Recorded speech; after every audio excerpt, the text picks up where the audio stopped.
Hey, I'm Alex Radcliffe from Board Game Co. I'm Professor Meg. And today we're reviewing Clans of Midgard from Grey Fox Games. Designed by Travis Chance and I believe Alara Cameron. This is Clans of Midgard is a drafting game that takes place across 4 rounds in which you're going to be drafting a bunch of cards with a whole lot of text on them. A whole lot of various symbology on those cards. We'll walk you through all the stuff in a second. And then trying to pick the cards that will most fit your strategy so that you could invade and have battles and win those battles and fill on stuff on your little player board over here. This is a draft and write game across 4 rounds of play. The basic idea of the game is you are trying to do... There's no basic idea. There's a lot of things you're doing in this game. There's a lot of things. You are going to have your little player sheet over here, and you are drafting cards that all have various things on them. So for example, if you look at this card over here, these two actually I think have everything you need to see between them. Over here, when you draft a card, you're getting a whole bunch of different stuff, and so you're trying to figure out what things will help you in different ways. Because every round you're going to start by revealing a god whose favor you're bidding for. These gods will give you different benefits in the game, but they only go to the person who plays the most of these symbols on all the cards they draft. In a 3-player game, you're drafting 8 cards. In a 4-player game, you're drafting 7 cards. Sorry, you get less done in a 4-player game. That's why you should have less friends. It's just better. You get more things done in this game. So you're going to be going ahead and playing these cards down here to get control of the god and to get their various benefit, whatever it is. There's 4 in the game. Well, there's 4 in a game. You can have 2 level 1s and 2 level 2s, but there's a whole smorgasbord of these cards over here. I should note this includes the promo pack as well, so there's a few more here. I think 5 or 6 more than you would have in the base game. Then from over here, you also have a letter. The letter over here is going to determine what you mark off on your little grid over here, because you're going to get points for rows and columns you fill. If you fill a whole row here, you get a point. If you fill a whole column, you get a point as well. So trying to fill this grid as much as possible can give you a chunk of points at the end of the game. Then you're going to have this number here. This number is going to be your glory. It's going to go into this track here, and the way glory works is you're going to look at the 8 or 7 in a 4-player game, the 8 cards you draft, and you're going to go ahead and add up your total glory. So if this was Meg's hand, she'd have 2, 1, 2, 1. That would be a total of 6 glory. She would mark off 6 glory in that box here. And then next round, because this is 4 rounds, as long as she has more glory than 6, not the same much, but if she has more glory, she gets points. So if next round she gets 8, she gets points, but if the round after that she only gets 7, she's going to mark a 0, and then the round after that, she's going to be able to go ahead and place that over there if she gets 5 the next round. So you're trying to get an ascending amount of glory, or just risk a round which you get 0. Then over here, you have monster slaying. Monster slaying is you're going to have different monsters on the board. Max Point has some there, we have some here. And if you have 2 symbols of a monster, you slay that monster. So if I have 2 dragons, I slay the dragon, I get 4 points. If I have 7 dragons, I still only slay 1 dragon. You only really need 2 of each symbol. You can slay each monster once per round, and you can mark off your monster slaying points in these boxes over here. Then down over here, you have clans. So you have 4 different clans. You have the crows, the snakes, the, I guess, pigs or whatnot, and boars, and then the wolves. You're going to look at which clan you have the most of. So for example, if I have, let's say, 3 birds over here, let's look at Meg's cards. In Meg's hand right now, she has 2 birds, and she has 2 wolves and 2 pigs. So she has an exact even amount. No. When that happens, you're actually going to look at which one's earlier on this track. So in this case, her birds. And so she's only going to look at her bird cards. And then you're going to look at those 2. So let's see the birds. Because birds were her dominant clan, she's going to put her units in those fields shown there. So 1 here, and 1 here. That's how you're going to populate the board. You're going to look at the clan that you've gathered the most in and populate to those regions with your Vikings. And then down here on the bottom, you have little boats. Boats are going to be added up at the end of each round, and down this track over here, you get little secret invasions depending on the boats, filling in different regions on the board where you're going to be able to populate. So your clans initially determine where your Vikings go, but then after looking at where everyone has their Vikings, you can be like, oh, I'm going to go ahead and mark off a few boats over here, and then everyone reveals at the same time, and you populate a few more Vikings to whatever regions on the board you wanted to try to get points. That's what's going on in these cards, and yes, that's a lot. And that's a good point. We also have those over here, the Valkyrie symbol. The Valkyrie symbol is going to be useful either in combat, or if there is no combat, then you alternatively can get a reward. We'll talk more about the math on that, but let's go ahead and talk about combat. In combat, the way that's going to work is in each region there's a number. The number tells you how many Vikings need to be in the region for combat to occur. So right now in this region, we need 6 Vikings. There's only 1 Viking. No combat occurs in this region. The other regions right now over here, we look here, we see there's enough Vikings to have combat. So right now you're going to go ahead and resolve. You have 3 Vikings. We have red has the most Vikings. Red's going to put their Vikings over here. And then blue's going to take their Vikings back and then mark a little horn. We're going to fill in a little horn over here because we have a dead Viking instead. So these Vikings are going to be worth points as you add up the columns. 1, 2, and then as you get progressively further, even 3 points for every 2 Vikings. But these Vikings are going to be worth 1 point apiece straight out the door. So right now, every Viking that wins in a region is going to be worth points, and every dead Viking is often worth fewer points. But more importantly, Meg won this region over here, so she's going to go ahead and circle her board, showing that she won that region, which means you are trying to win in the different regions across the 4 rounds of the game. because you get 1, 3, 6, 10, or 15 points for the number of different regions that you have won at least one battle in the game. Speaking of which, once we're covering that, let's cover the Valkyrie symbols. When you resolve this region over here, Meg right now, because this region is resolving, she's going to go ahead and roll the Valkyrie die, and she's going to... Yep. And this is really interesting because right now Alex has 3 units and I have 2, meaning that I have the chance to either tie or potentially win this area. Because the Valkyrie die has 1 2-side on it, which she just got unbelievable. There's a single 2-side on this, and there's a bunch of 1-sides, and then this dash, which we'll explain in a second. That's going to determine how many Vikings you add to the region. Once again, Meg won on a very unlikely roll. That'd be so great. Ties are friendly in the game, so had there been a tie, we both would have gotten the winning effect of the Vikings. My Vikings are going to die. I'm going to mark off more spots on these little boards over here, just circle those quickly, and that's going to be the way the Valkyrie symbol resolves. Now, if you have the Valkyrie symbol when there's not enough Vikings in a spot, if Meg had the Valkyrie symbol right now, and there weren't enough Vikings because nothing resolved, then at this point, she'd go ahead and look at the Valkyrie symbol, and she'd mark off the Valkyrie symbol at the bottom over here, and you get 1, 2, 3, 5, or 7 points for the number of different Valkyrie symbols you've acquired, and if you roll the dash and there was a battle resolving, then you can get the Valkyrie symbol even while there is a battle resolving. That's what this dash symbol is over here. That's the way battles resolve, which means it's a good time to recap the points right now that you're getting in the game.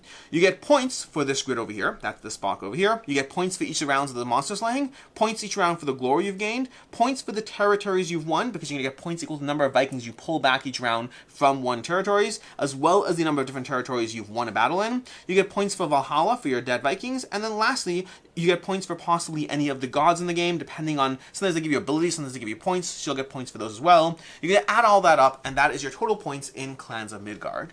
Which means it's time to dive into the review, which we're going to cover what we like and don't like about the game, starting off with what we like. And Meg, what do you like about the game? This game surprised me. I agree with that. This game was not anything like I expected, and all of a sudden you hear the rules and then you realize how much information you're really working with and all the different things you're trying to compete with, because you want to be competitive and get the Valkyries, but you also want to get the God, but you also need to try to get different letters, and you need to also, one of the most important parts is, as Alex noted, getting that particular animal, because in this hand, this would be terrible, where I would only place 2. There are some times where you can place a lot more, trying to get like 4 of one particular animal, so for me, I do kind of like how much is thrown at you. I'm someone that I love drafting games. It's one of my favorite mechanics, and this gives you so much to look at that I think even if you're not taking a card that's optimal for someone else's current plan, you are able to pivot and find cards that are really good for you that are past you. So I think that where it can be a little bit ruthless and there is a lot of drafting, you can also always kind of like make something good out of whatever you get. Yeah, there's a lot going on in this game. I think the most accurate thing that I've heard this entire day is this game surprised me. Yeah. Don't get me wrong, it's not that I didn't think I'd like this game. It's designed by, again, I don't actually know Lars Cameron, so I can't comment there, unfortunately. Sorry. But I do know Travis, and his games are pretty good usually. And so I was like, I expected to like it, but I had no idea what this game was going to be like. I thought it was going to be much more, let's just like focus on the draft area. But there's like a real interweaving puzzle of different things going on here. And the thing I love the most about the game, and I will complain about the cards soon, but the thing I like the most about the game is these cards and how much stuff you're trying to balance. When you have a hand of 8 cards, when you start the game off, you're looking at a hand of 8 cards, and each card has like 5 or 6 different things, and you're trying to puzzle not just what you want on those cards, but also what's going to be coming back around, because in that first hand, you might be seeing 2 or 3 of those cards in the game, and so, I mean, you're always going to see at least 2, and you might even see 3 in a 3-player game, and so it's a lot of stuff going on. There's a lot of things that you puzzle through. Okay, well, I want to get the God, but I also want to get the glory, but I don't want too much glory, but I also want those monster hunters, but there are a few dragons, so I'll probably get the dragon anyway, so why don't I focus on the squid? Or I can just ditch the squid. I also need these letters, and then the game is going to develop as you play, because as you start to fill in this chart, because you're going to want those extra points. You can't afford to lose extra points in this game ever, and so you're going to want to fill in this chart. But that means as you start filling in this chart, in round 2, suddenly that B is not as useful to you because you already have a B. So do you need that card? Because across 4 rounds of play, you're trying to fill as many of these in as possible, and that's going to guide you and restrict you and enable you to think through so much stuff that's going on.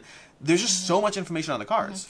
I think also something else that's super important as you're playing is, because Alex described a lot of like the set collection and the things you're trying to do on your player sheet, but when you're drafting the cards, you also need to look at the different regions, especially when you're contested somewhere. So if I'm in a situation like, I mean, that wouldn't happen. If I'm in a situation like that going into a round, not only do I want to make sure that I have the right animals to synergize and be able to play a lot, but if none of them play to that region, it's really not helpful for me. So I also need to pick the correct ones that will put me in the regions where you need to be competing. Yeah, I think that's the biggest aspect, which is every single thing in the game is important to try to consider, but then everything is also situationally important, depending on what you have on your grid, depending on what's on the board, depending on whether you've won a battle in this area or not.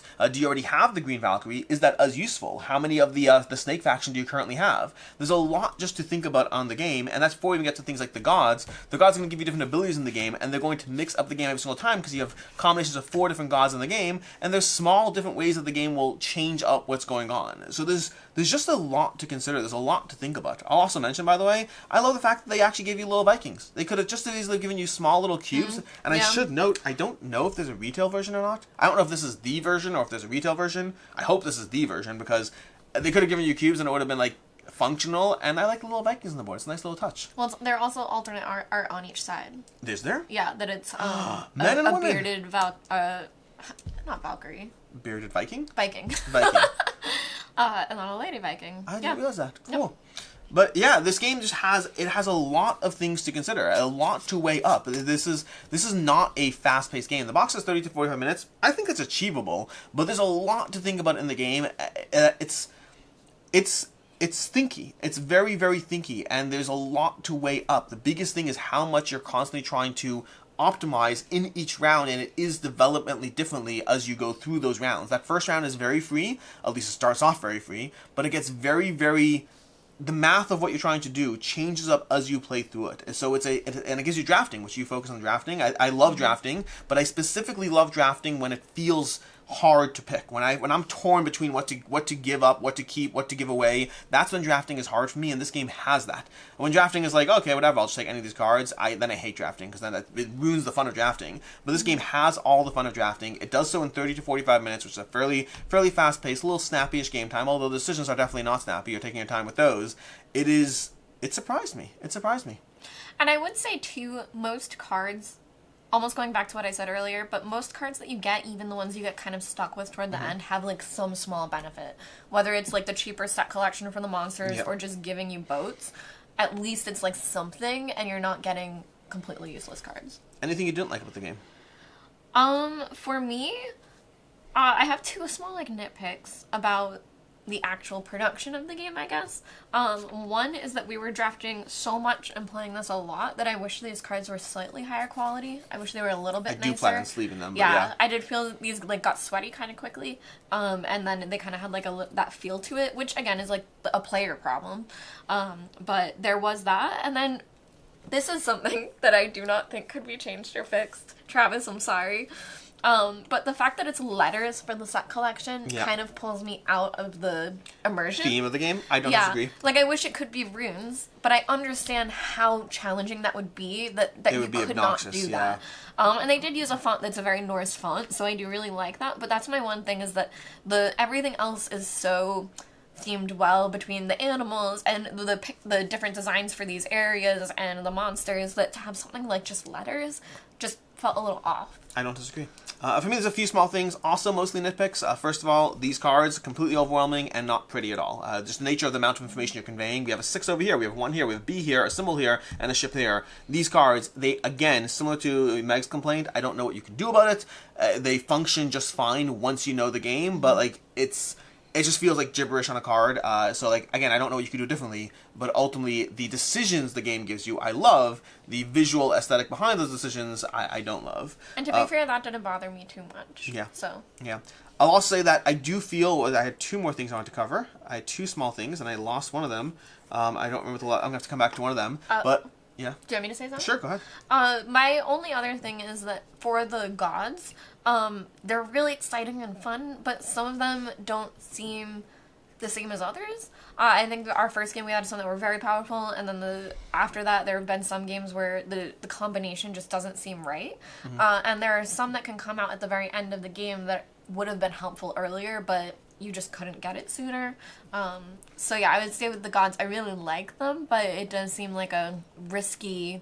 It's something that can really, really change per game, whereas the drafting and the cards and the sets that you're going for is going to be consistent throughout every game. For me, the other thing is kind of a mixed... Again, it's a mixed bag. I like aspects of it, but not aspects of it, which is when you are trying to fill out this grid is really going to define, like, your second and third rounds, you're going to have a lot of being pushed in certain directions to fill out certain letters. Like, getting that X so you can get the 4 and the 3 points. Again, this can add up to a lot if you fill most of the grid.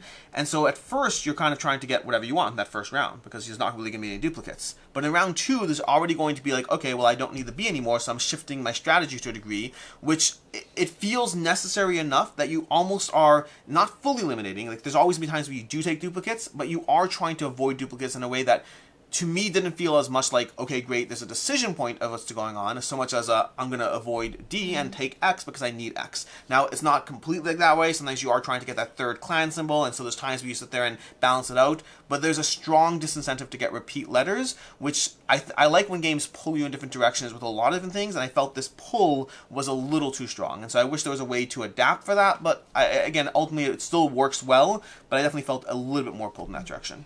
I meant to say this earlier, but it's something that I like about the game. Sure. But for the boats, and I forget, but they have the Viking term for boat, whatever they are. Oh my gosh, Jarl. I don't know. So for the boats, I was say it might be on one of the... Drakkar. Not at all what I said. Yeah. But for the boats, as Alex described, for every boat that you gain, you can cross them off, and once you hit certain thresholds, you get to summon your warriors, and you can really pace that you can make it so that a future turn, you can drop a bunch of them, and I think that it is really good to change the tides of a battle, but something that I like to use it for strategically is when I knew I was winning, sending as many people in as possible to get all the extra points, because that's a full point for you. That I really liked that system of kind of deciding, I know I'm really winning in this area, I'm going to send as many people as possible, or should I save it for a future time when I want to try to steal it from somebody? Yeah, and you did remind me of my last thing, which is, again, nitpicks here, no big things, but nitpicks, is I don't think I ever want to play this game at 4 players. Oh my gosh, I didn't say it, but I want it at 4 players. I think I want... So to me, you get less done. You have one less card play each round. So but I feel like this must be so much crazier. It is crazier, but you do lose on that. Meaning, to me, I like getting so much done. And even this game, as it is, you still won't get everything done. But like that extra card, like, I like getting 8 cards around. The cross 4 rounds is 32 cards as opposed to 28 cards. That's 4 cards less. That's so many cards less. Now, I'm not saying I wouldn't play it at 4 players, but I wish they had just given you the extra cards. And I understand for balance reasons, especially because like the letters and different things like that, they didn't. But I just wish I had 8 cards no matter what, because I like doing things in games, and 3 players lets me do more things. As far as final thoughts. I really enjoyed this game. It took me by surprise. I thought I was sitting down for a, area control type game, which I'm fine with, but isn't my go-to. And then I realized that it's a drafting set collection game. Draft and Write, and this is my favorite area control game. This is your favorite area control game? Yeah. I want to challenge that so hard. Good challenge. Over Blood Rage? Over Blood Rage. Oh, way over Blood Rage. I'm not a fan. Over Enish. Over Enish? What are you rating this? I don't think I would rate it over Enish, but I think for specifically area control, this would be like, yep, this. Okay. What is your rating for this game? My rating for this game is a 4.5. Ooh. I don't know. You're allowed to give it. You're allowed to like it. I'm between 4.5 and 5. I thought you were pulling... I want to try it at 4 players. I thought you were pulling back to a 4. You're like, no. Wow. I really liked this game. Something else that we didn't say. Yeah. I really liked this game. And a lot of it, I like presentation. This is a small box. This is something you can travel with, take anywhere. I think it's something that you can play repeatedly, which, I really appreciate about a drafting game. But this is also a neoprene mat. Yeah. So we didn't say that, but and it fits in the box. Of components, they're dual-gendered Viking meeples. It's a neoprene mat. Yeah. Yeah. I just wish the card was a little bit like that linen.